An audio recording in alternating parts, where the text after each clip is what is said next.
N8N Notion. If this guide helpful, don't forget to like and subscribe. First, open the N8N website. Then, choose Sign In or Get Started.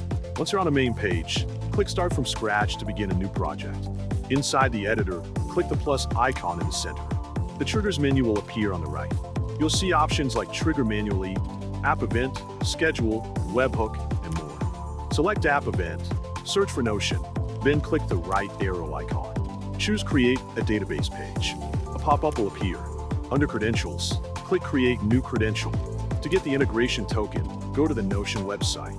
Open Settings, then go to Connections and click Develop or Manage Integrations. Click the plus icon to add a new integration.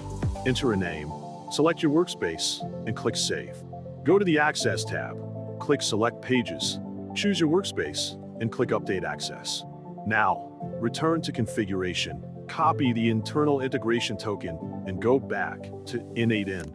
Paste the token, click Save, and connect successfully. Then, configure the resource, operation, and database. Set the title, and add properties, blocks, and options as needed.